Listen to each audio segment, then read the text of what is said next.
Hi, I'm Dr. Jarrod Spencer, sports psychologist and author of the book, Mind of the Athlete, Clearer Mind, Better Performance. And I'm really thrilled you're joining me today for this lesson on visualization, how your mind can create an even better future for yourself. I'm excited to unpack this really important topic, teach you a little bit about how to do this more effectively, how to visualize more effectively, as well as some background information and all the different various forms of visualization. So let's get started.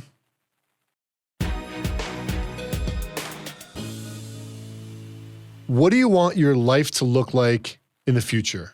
And really stop and think about that. Maybe even close your eyes and think about what you want your life to look like a day from now, a week from now, a month, 10 years from now. And really try to create that mental image in your mind. Really begin to see yourself doing and experiencing and having and being those things. Get a clear idea as to what you see around you as you visualize, what you hear, what you smell, what you taste, what you feel, the people, the places, the things. As you create this mental image, as you begin to really think about the future, think about it in a positive way. You see, that's visualization in its essence. And so as you open up your eyes and you listen to this lesson I'm teaching on visualization, I really want you to get what you want for you in the future. Go get yours. And hopefully some of the things I'm going to teach you today are really going to help you. You see, Buddha once said, what you think, you become. What you feel, you attract. And what you imagine, you create.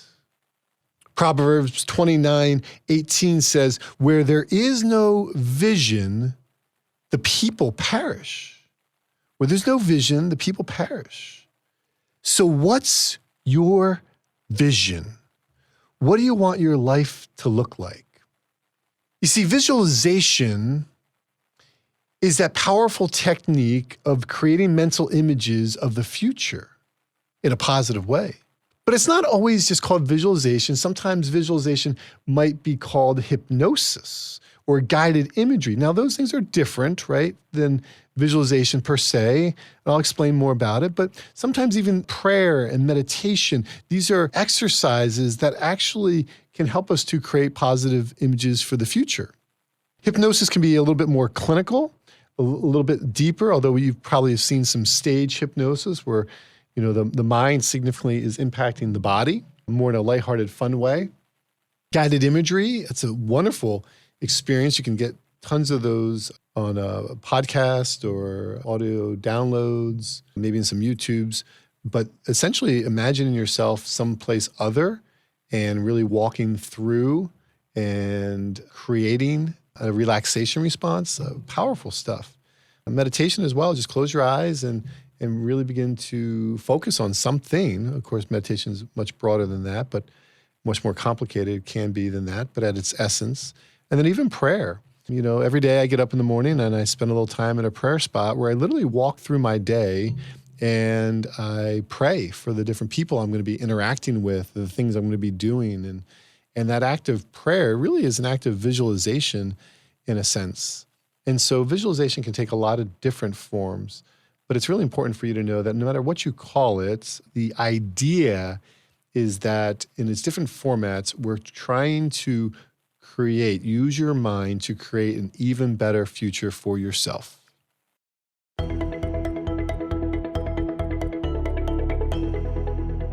The mind is always looking for a point of reference. Whatever is happening today, it's looking for a reference point from the past.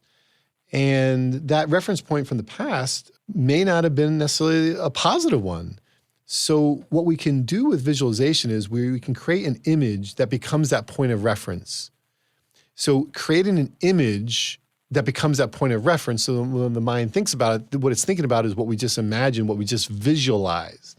You see, the mind can't really tell the difference very well between what's real and what's imagined. Think about that. The mind can't tell the difference between what's real and what's imagined very well. So if we can imagine situations and put them in our mind, then it actually creates that point of reference. On a bit of a more neuroscience level, there's a part of the brain called the amygdala. Nickname is the Amy G. Dalla. And the amygdala is an almond-shaped structure, bilateral, both sides of the brain, and really sits on the edge of the hippocampus and acts as a filter. The hippocampus takes short-term memory, converts it to long-term memory. And the amygdala is where some intense, strong, emotionally charged experiences can be stored. So, for example, as an athlete, if you had a negative experience in that venue where you competed and you were going to go back to that same venue, you might have a negative thought or feeling as you're preparing for that next competition there because the amygdala has that negative experience stored there. But if you were to visualize and recreate new positive images and got really excited about that and really inflected a lot of emotion into that visualization experience, what can happen is we can begin to override that amygdala a bit, and we can begin to create new points of reference. Another way of looking at this is really through the concept I wrote about in my book, Mind of the Athletes. I talked about a key psychological construct called the preconscious mind. And the preconscious mind is kind of that back burner of the stove. It's, by definition from Freud, the place in the mind where memories are stored that can easily be recalled, but they're outside of your immediate awareness. And when we visualize, essentially what we're doing is we're getting positive images, messaging, self-talk into the preconscious mind. So that when you're out for a walk or driving in a car or getting ready for a competition, that self-talk might be more optimistic, more resilient, more uplifting, because the images that we've implanted into the preconscious mind through visualization become that point of reference. Ultimately, where this is all going is simply this. The body often achieves what the mind believes. So if you can believe it first and have that point of reference, then the body can go and do that. If you visualize yourself succeeding, that becomes a point of reference. The body's more likely to go and do that positive behavior to succeed. But you know and I know, particularly for athletes, is that too often we replay all the negative things that happened again and again and again in our minds, and then our body goes out and does that. And we're frustrated that it's doing that because we don't want that, but yet that's the same thing that we're rehearsing.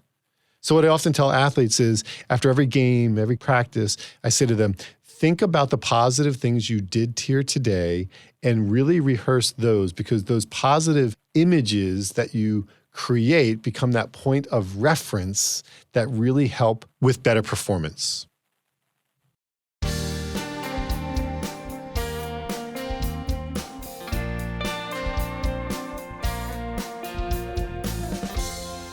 I once saw a study on physical therapy patients. The study referenced some individuals who came to a rehabilitation hospital after serious accidents. This is the type of hospital where people would be there for several weeks, maybe several months, trying to rehab and come back from a serious car accident, for example.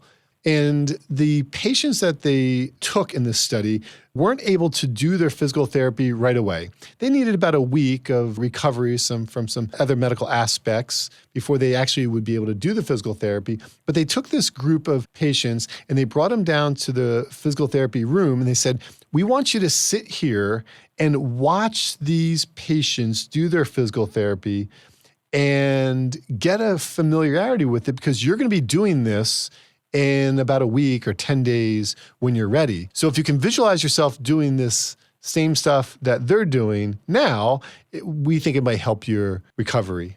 And it did. That group, compared to the others in the rehabilitation hospital, significantly completed their physical therapy and were released sooner. That they progressed through the physical therapy so much more effectively and efficiently because they were able to imagine themselves doing it, become familiar with it, create the point of reference of it. And that's really the power of visualization. What is it for you that you might be able to imagine yourself doing that in the future? Maybe looking at something today and saying, I can't do that now, but I will soon, and create that. That's a powerful example of how the body can achieve what the mind believes.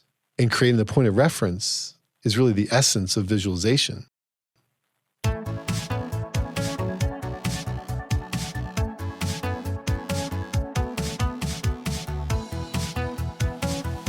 Tony D'Angelo is an amazing motivational speaker.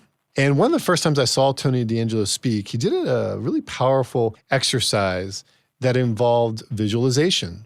I want to explain it to you because it really shows the power of the mind and the body. Essentially, Tony had us stand up and he had us extend our right arm outward, pointing a finger. And then he said, on the count of three, I'm going to ask you to turn to the right as far as you possibly can and point to a spot on the wall. Maybe you want to do that now. And as you do that, and as he did that with us, I found that spot on the wall and I really held it. He said, take a good mental image of that and bring your arm back around. He said, then drop your arm, shake it out, and now assume the same position. But this time you're not going to move your body, you're just going to use your mind and visualize the exact same thing. And so in this finger point exercise, I just imagined myself raising my right arm, pointing it out in front. I then imagined myself turning to that spot on the wall.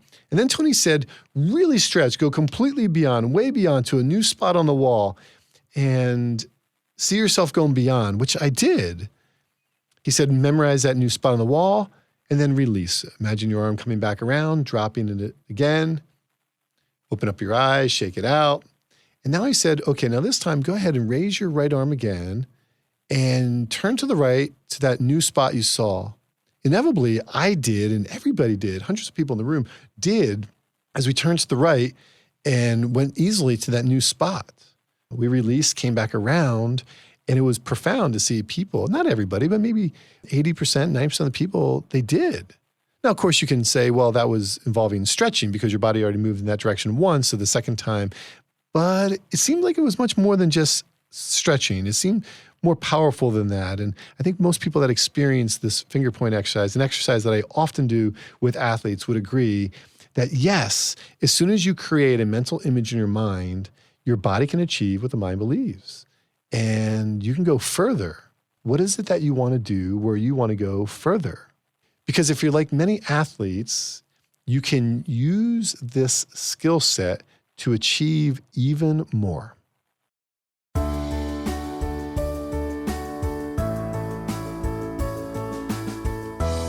Tiger Woods is a remarkable athlete and one of those guys who has come forth and talked about how he's used visualization to really help him along his journey.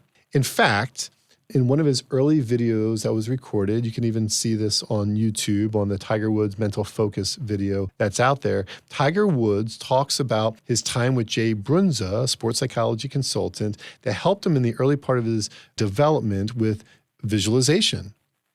And in this video, Tiger talks about how he would work with his creative imagination to see a ball doing this or doing that, and how really thinking about it and really feeling it with his hands and creating those images allowed his body to then produce it.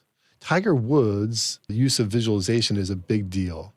And maybe it can help you too to be like Tiger and imagine a golf shot doing this or doing that.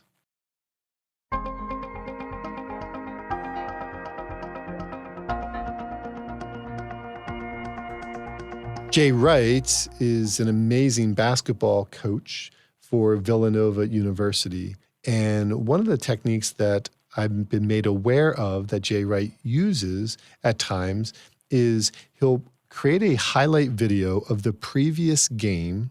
And in that video, he'll have plays, not necessarily of somebody making an amazing dunk, but more about the Villanova way, having images of somebody diving for a loose ball or picking a teammate up after they've fallen to the court, or maybe extreme encouragement of a player.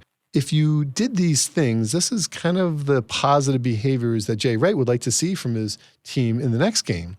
So oftentimes as they're coming on a bus, for example, into the arena where they're going to play next, they'll show this highlight video of the previous game. And what Jay's trying to do there is, like many coaches, use the positive images of the athletes succeeding in the past to create a greater likelihood that they're going to do those behaviors in the next game. And so that's really another form of visualization, is using video. So I ask you, what highlight video would you create? What examples would be on there of you doing that which you would like to do more of? And by watching yourself do that more often, it's more likely you're going to be able to create that moving forward.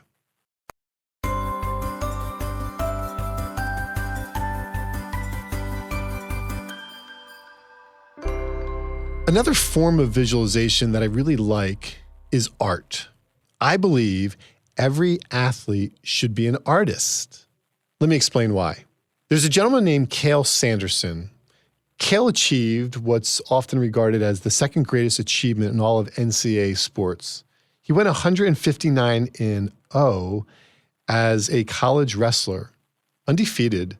He was on the cover of Wheaties. He went on to be Olympic champion and is now a very successful wrestling coach at Penn State University. And in a Sports Illustrated article about Cale Sanderson, while he was marching along to this incredible achievement, they talked about a key to his success, and it was his major. What do you think Cale's major was?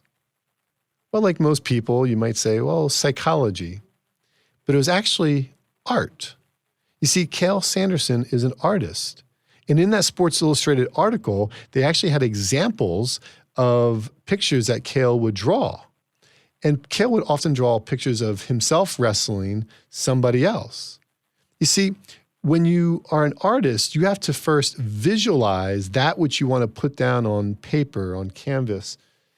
And you've got to get through that negative self-talk in your head about, well, this isn't going to be good, or I'm not very talented as an artist.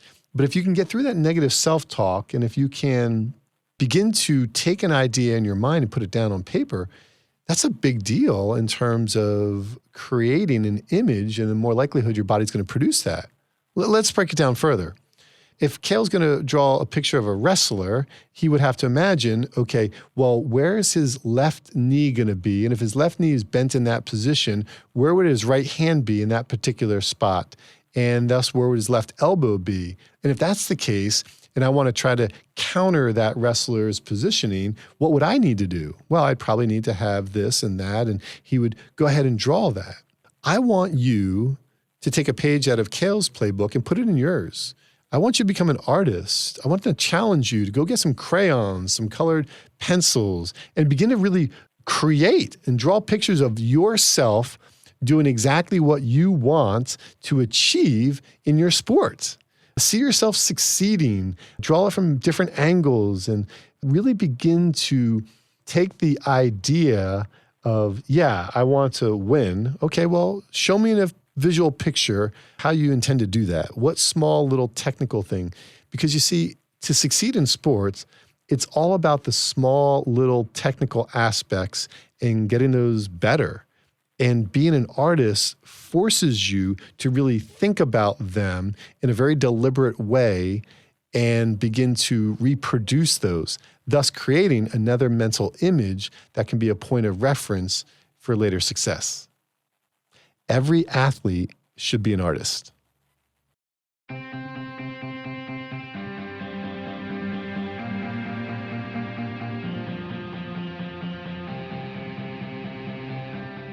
Many times people will say, Jarrod, when did you learn about visualization? How did you come into this? And I'll tell people my first experience was at a Blair Academy wrestling camp as a high schooler.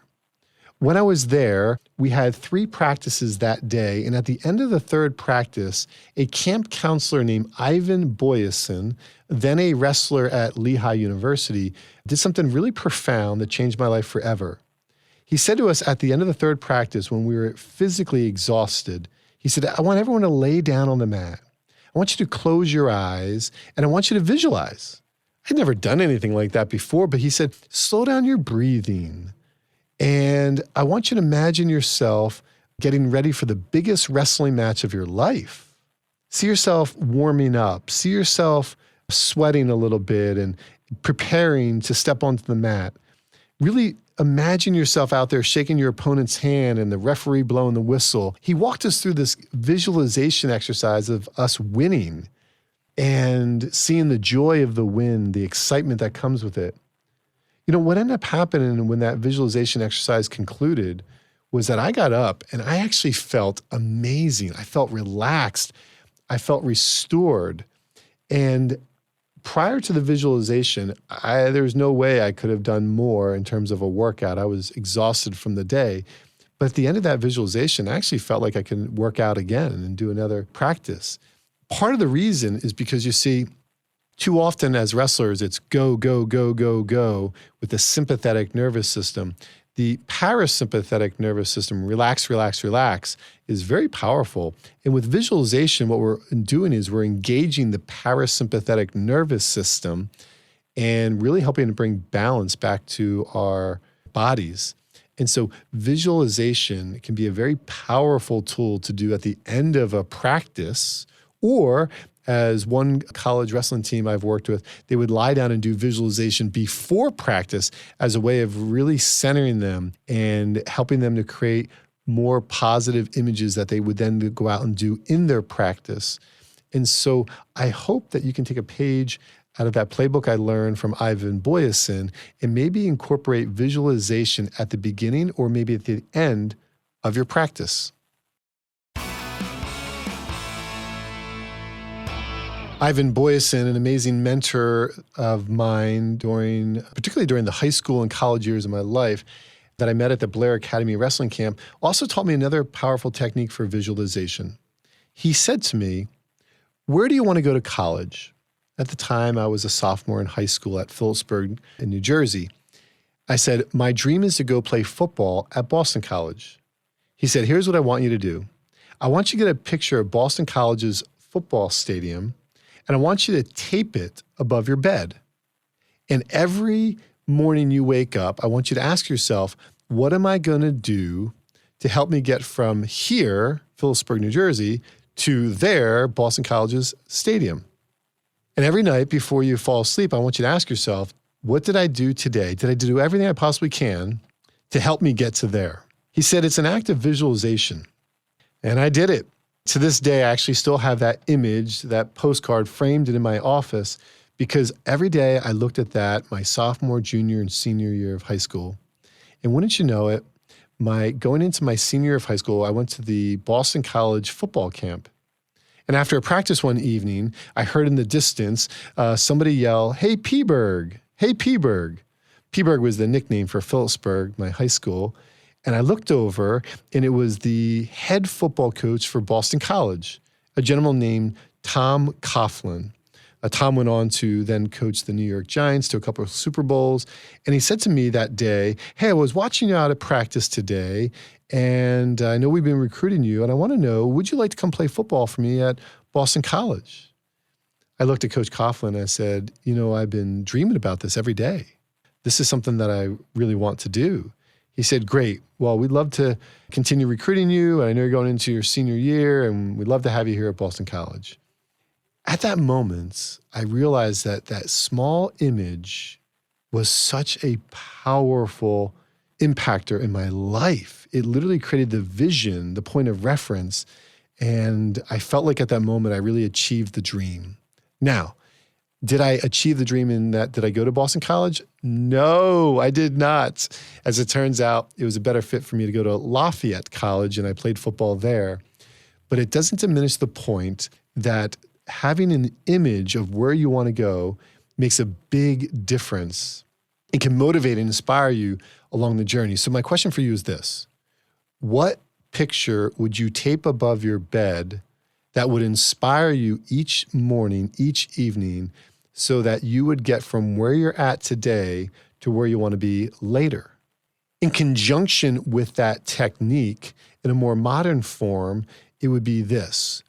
The average person unlocks their screen of their phone nearly 150 times a day. And so what is that image that you would see on your lock screen of your phone?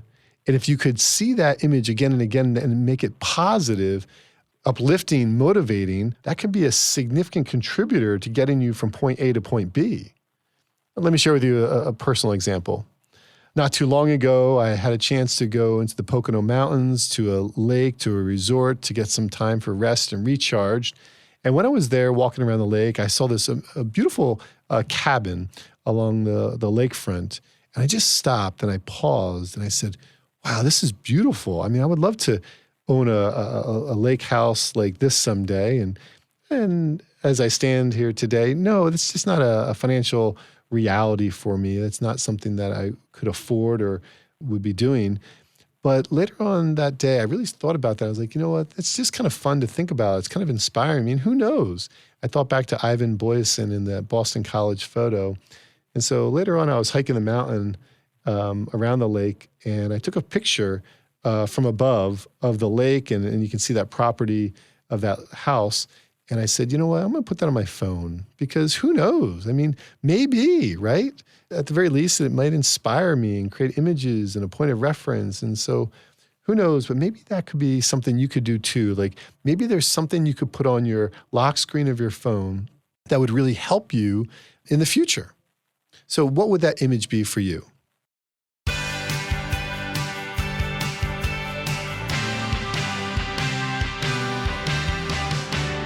Another way of visualizing is writing things down, putting it on a piece of paper. I mean, obviously, it's kind of like a goal, right? And so writing down your goals is a way that can be helpful. This is an exercise that I did in high school as part of our yearbook. It was a typical thing that you'd, as a senior in high school, write down, you know, some of the highlights from your journey in high school. And then part of that at the end was always like, you know, some prediction about the future. And as a 17-year-old, I wrote down, becoming a doctor.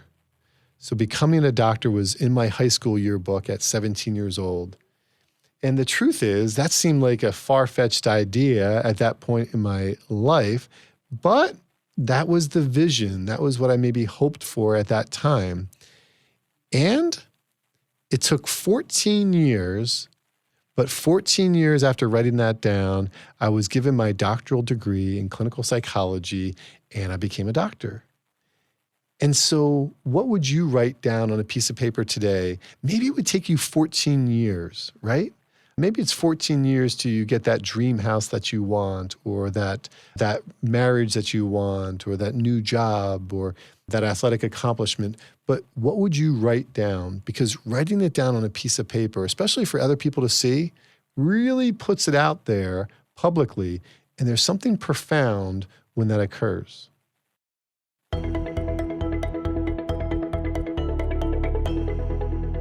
Another way to visualize is really to tell people about your idea.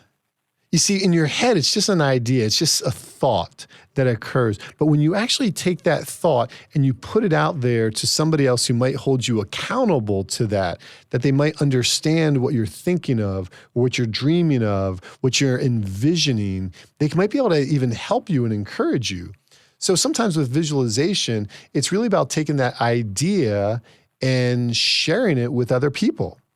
One example in my life where this occurred was where I grew up in Phillipsburg, New Jersey. I grew up on Firth Street, and there were a lot of homes close together, a lot of what we call half a double houses kind of in a row. And I always dreamt when I went down into Pennsylvania, into a place called Bucks County, they had these beautiful old stone farmhouses. And I would drive down there occasionally with my family, and I'd say, I'd like to have one of those someday. I didn't see any in my community where I grew up, but when I would go into Bucks County, I'd say, this is where I'd like to end up, or this is what I would like to live in. This is what I'd like to experience. And I started telling people, yeah, I'd love to have an old stone farmhouse someday. And it became so common that many people knew that about me. And many years later, in 2002, my wife and I bought an old stone farmhouse. Now, let me tell you, it's a labor of love. And in 2002, when nobody would buy that house for a year, it sat on the market. I can understand why. It needed a lot of work. And so it's a labor of love. And I'm okay with that because I had put that out there for many years, telling people this is the dream, this is the vision. And people would say to me, hey, you're going to get that house someday. And when I finally did buy that old stone farmhouse, many people said to me, gosh, I remember years ago you were talking about this. What would people say to you years from now that you were talking about this? What is your this Because if you can put it out there verbally to other people, it can make a significant difference in the likelihood that it's going to become a reality.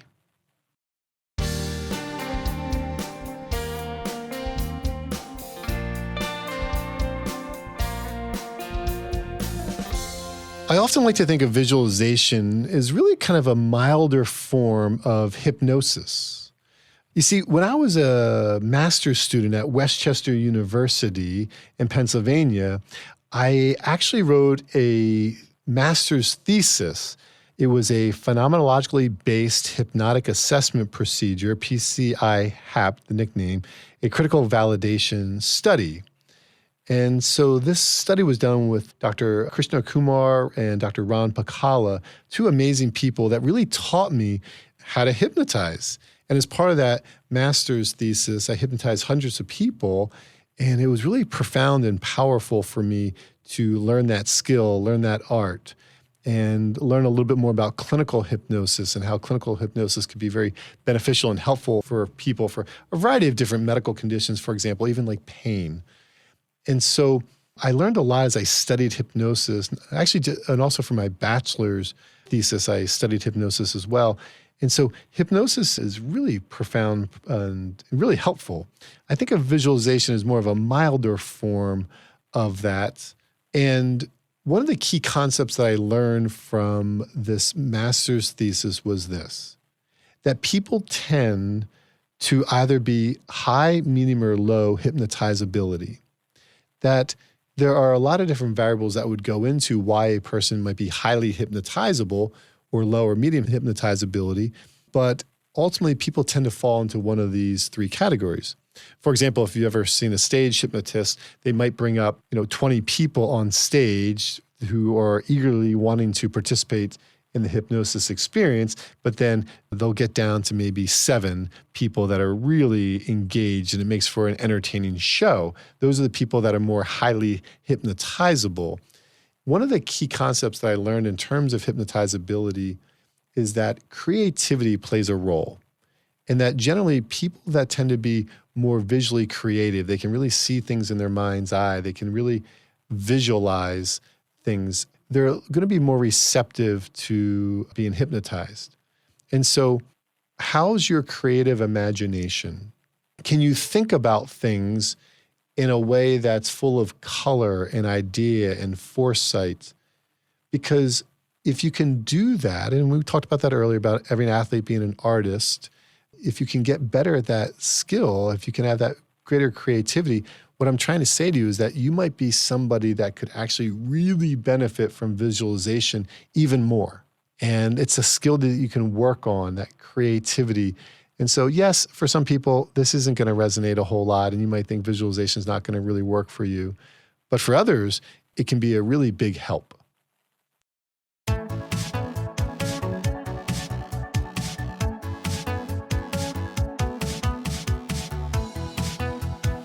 Your mind sight is more powerful than your eyesight. Think about that. Your mind sight is more powerful than your eyesight. What I'm referencing there is that when you see things in your mind's eye, it's amazing how your body is more likely to achieve that.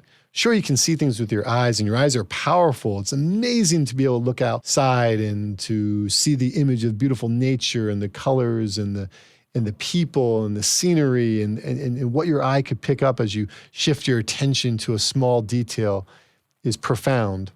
But that mind sight, that's really what we're talking about here with visualization today, is how's your mind sight? How can you really see things in your mind's eye, and how can you really develop that even more? Mind sight is more powerful than eyesight, and mind sight is a critical part of being a better visualizer.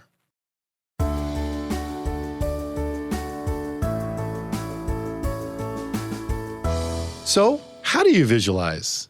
How do we actually visualize? How do we actually do that? Well, I want to share a story with you of a professional athlete that I know of, a professional hockey player who before each game, he would visualize. And what people would see him doing is he had a chair, in the hallway where he would be dressed in his hockey uniform and he would sit on this chair with his stick, his laces tied up in his skates and his helmet on, and he would sit there and he would close his eyes. He would slow down his breathing and he would go into that place where he would start to walk through the progression of the game that night. He would begin to focus first on the sights. What does he see out there on the ice in the arena?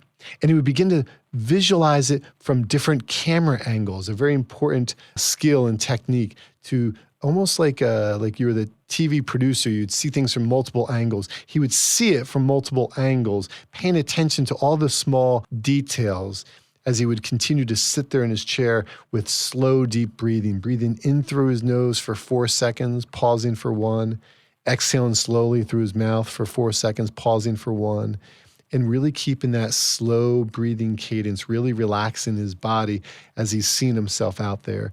And not only would he focus on what he's seen, he'd focus on what he was hearing all the sounds out there on the ice.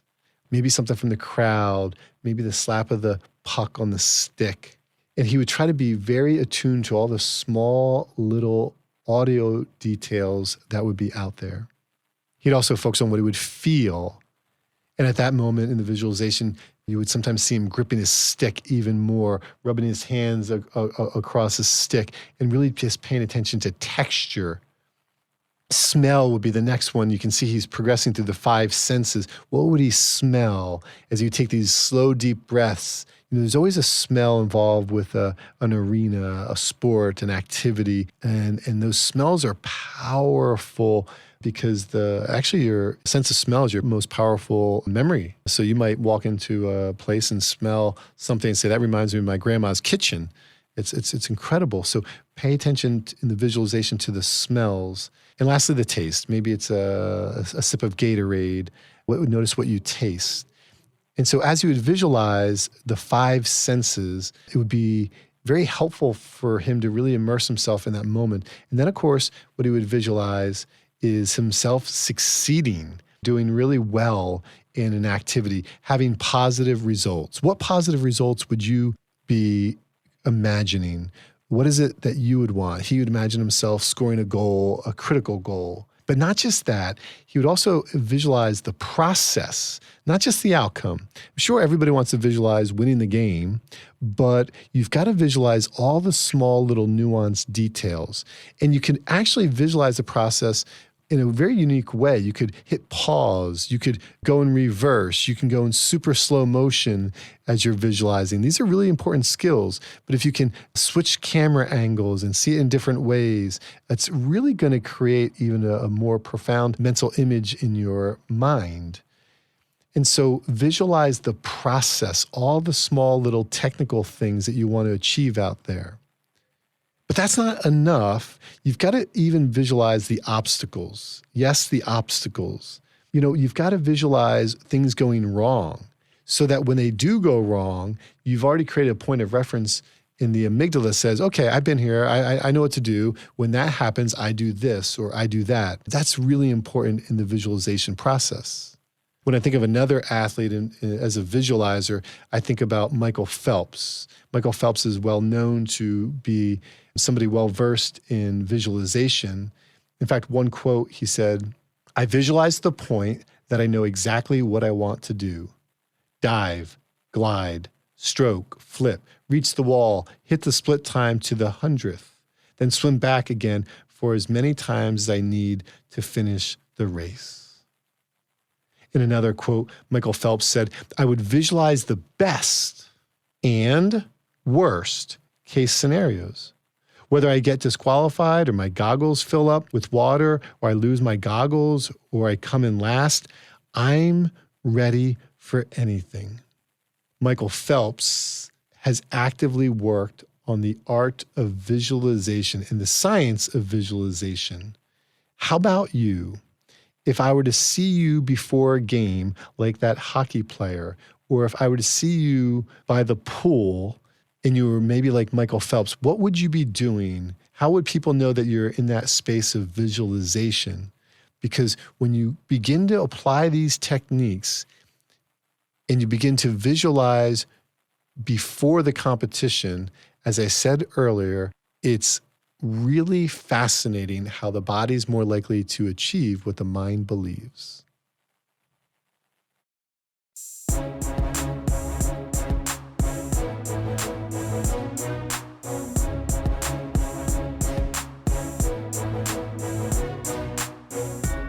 When you visualize, one of the things that's very important for you to do is visualize with an attitude of gratitude.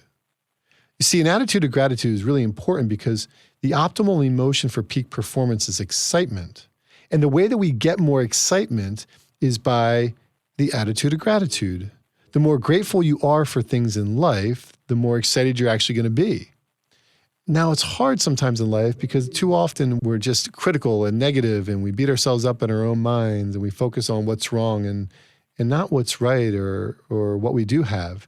And so the more you can actually focus on the attitude of gratitude, literally thinking about all the things that are in your life, the blessings in your life, the people in your life, the opportunities that you have, what's working, why it's working, how it's working, the more you can build the attitude of gratitude, the more excited you're going to be. So I ask you, what are you really grateful for right now? If you were to stop and really visualize and think about those things that you're grateful for, and you were to make that a daily habit, it can go a long way. Personally, each morning I start my day off by prayer. I have a prayer spot in my bedroom where I literally get on my knees, and I'm a Christian. I've got a cross in the window, and I literally get on my knees, and I think through my day. And I always start with gratitude, like, what am I grateful for? And what's right in my life right now? And how do I appreciate that more? And of course, I give thanks to God for that. And then I walk through the day and I think about the opportunities I have, the people I'm going to be connecting with, the things I'm going to do, and really how I can best help them and serve them and impact them. You see, it's really kind of an exercise in visualization as I think about the day ahead and try to include a spiritual component to that and talk to God about that through the attitude of gratitude.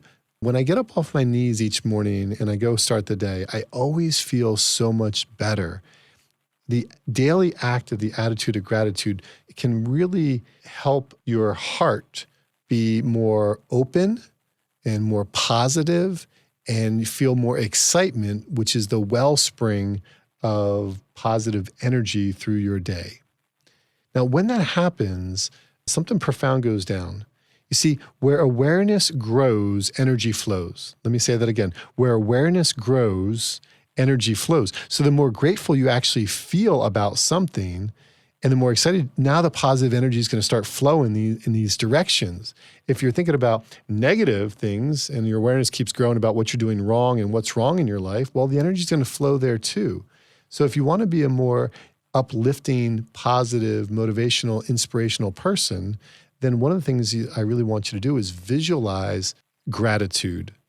And the more you visualize with an attitude of gratitude, I think what you're going to notice is that more positive energy flows in that direction and things are more likely to manifest themselves in life.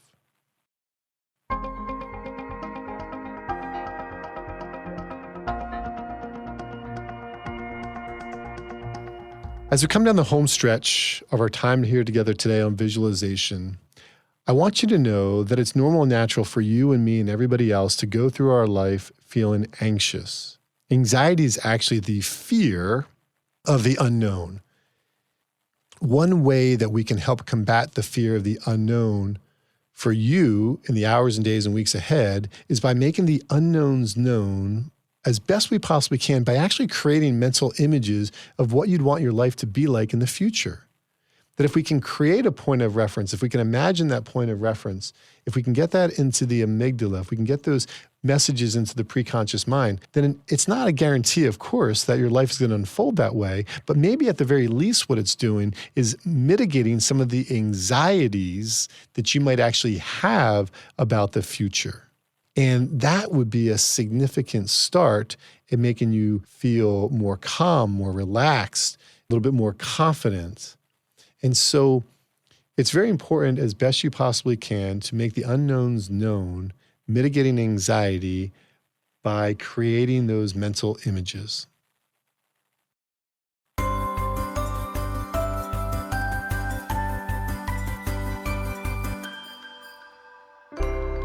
Your life is going to be as good as you can stand it. So I ask you this question, how good can you stand it? Because that's actually going to be a pretty significant determinant in what your life plays out like.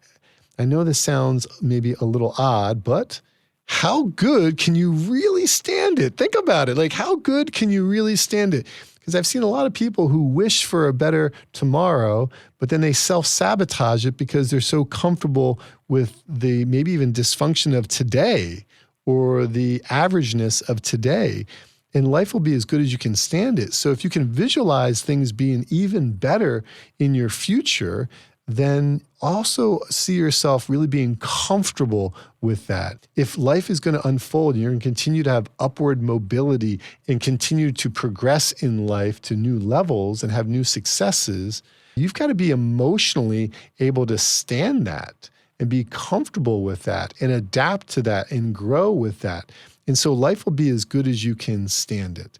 How good can you stand it? Because that's really going to be a determinant on how effective visualization really is for you, is that you can't just wish for the future to be good. You've got to actually really embrace it, visualize it, and know that I can stand it really darn good.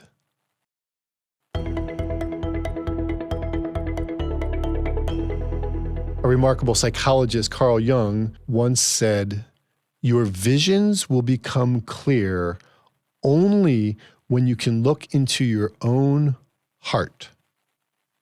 Who looks outside dreams, but who looks inside awakes." Who looks outside dreams, who looks inside awakes. I'm hoping that something I share with you today about visualization will help you to awaken.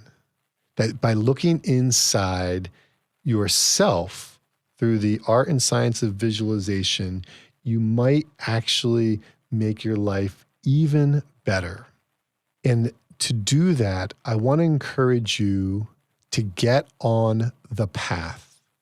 That's just a simple phrase that I often use with people, but it's got a profound meaning if you really carry it out in life. To get on the path. And what I'm saying is the whole path of self-improvement, the whole path of visualization. There's so many amazing teachers and speakers, psychologists, and other healthcare professionals out there in this whole realm of visualization. And what I'm saying to you is get on the path. Look at YouTube videos on this stuff. Listen to some more podcasts on visualization. Try visualizing with different people, having different experiences with different people guiding you, maybe in a guided imagery or maybe some hypnosis.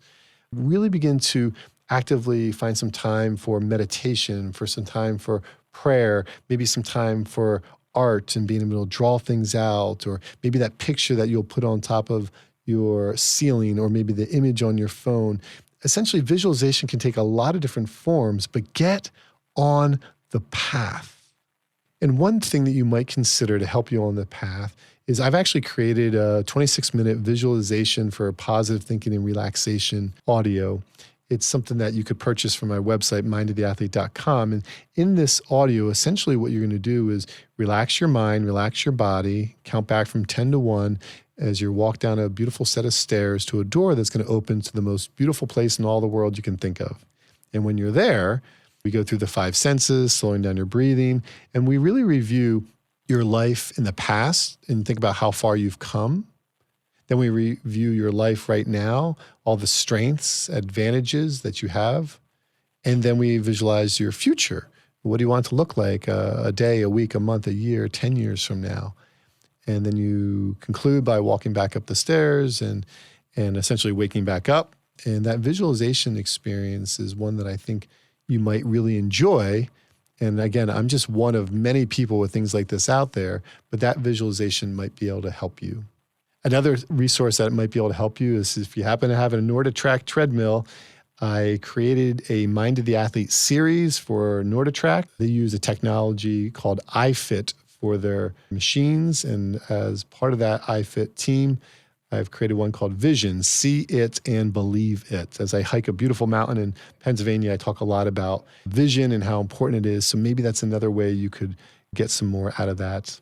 And then lastly, in my book, Mind of the Athlete, Clear Mind, Better Performance, I talk a little bit more about visualization and different components of the mind so that you can have an even better life ahead.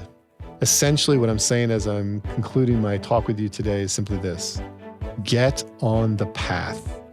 Learn as much as you can about visualization from as many people as possible, the art and science. Create it in ways that's best for you. And I hope sincerely that it leads you to a better life ahead. As always, I love sharing this stuff with you. Thank you so much for taking the time out to listen to this recording on visualization, how your mind can create an even better future. I wish you the best on your journey. Take care.